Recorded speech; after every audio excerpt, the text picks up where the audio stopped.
ഒരമ്മയുടെ സ്പർശനത്തിന് വലിയ വിലയുണ്ട്. കാരണം ഒരു കുഞ്ഞിൻ്റെ തലച്ചോറിൽ മാറ്റങ്ങൾ വരുത്താൻ അതിന് കഴിയും. ഒരു കെട്ടിപ്പിടുത്തം, തലോടൽ, ചുംബനം. ഈ വിഷയത്തിൽ ജർമ്മനിയിലും സിംഗപ്പൂരും പഠനങ്ങൾ നടത്തുകയുണ്ടായി. അമ്മയുടെ ഒരു കെട്ടിപ്പിടുത്തം അല്ലെങ്കിൽ ഒരു തലോടൽ തലച്ചോറിലെ ഫ്രീ ഫ്രോണ്ടൽ കോർട്ടെക്സ് എന്ന ഭാഗത്തിൻ്റെ കണക്ടിവിറ്റി സ്ട്രോങ് ആക്കുന്നു എന്നവർ കണ്ടെത്തി. തലച്ചോറിൻ്റെ ഈ ഭാഗമാണ് ഉറച്ച തീരുമാനങ്ങൾ എടുക്കാൻ സഹായിക്കുന്നത്.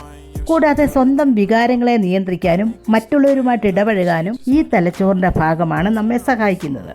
അമ്മയുടെ സ്പർശനം കുട്ടിയുടെ മുന്നോട്ടുള്ള ജീവിതത്തിൽ ദൃഢമായ ചില തീരുമാനങ്ങൾ എടുക്കാനും സ്വന്തം വികാരങ്ങളെ നിയന്ത്രിക്കാനും മറ്റുള്ളവരുമായിട്ട് നന്നായി ഇടപഴകാനും സഹായിക്കുന്നു. കുട്ടികളിൽ കാണുന്ന ഉത്കണ്ഠയും വേദനയും മാറ്റാനുള്ള ഒരു ഔഷധമാണിത്. ഞാൻ ഒറ്റയ്ക്കല്ല, എനിക്ക് ആരൊക്കെയോ ഉണ്ടെന്നുള്ളൊരു തോന്നൽ അവർക്കുണ്ടാകും. അമ്മയുടെ ഉള്ളിലുള്ള സ്നേഹത്തിൻ്റെ ഒരു പ്രകടനമാണ് തലോടലും ഉമ്മവയ്ക്കലും കെട്ടിപ്പിടുത്തവും. ഏത് പ്രായത്തിലുള്ള കുട്ടികളും ഇത്തരത്തിലുള്ള സ്നേഹപ്രകടനങ്ങൾ അമ്മയിൽ നിന്നും ആഗ്രഹിക്കുന്നുണ്ട്. കുട്ടിയുടെ ബുദ്ധിവികാസത്തിന് അമ്മയുടെ വാത്സല്യവും തലോടലും ആവശ്യമാണ്. അതുകൊണ്ട് ഇടയ്ക്കിടയ്ക്ക് കുട്ടികളെ കെട്ടിപ്പിടിക്കുക, ഉമ്മ വയ്ക്കുക, തലോടുക. ഓർക്കുക, ഇത് തലച്ചോറിൻ്റെ വളർച്ചയ്ക്കും അതുവഴി EQ ലെവൽ കൂടാനും സഹായിക്കുന്നു.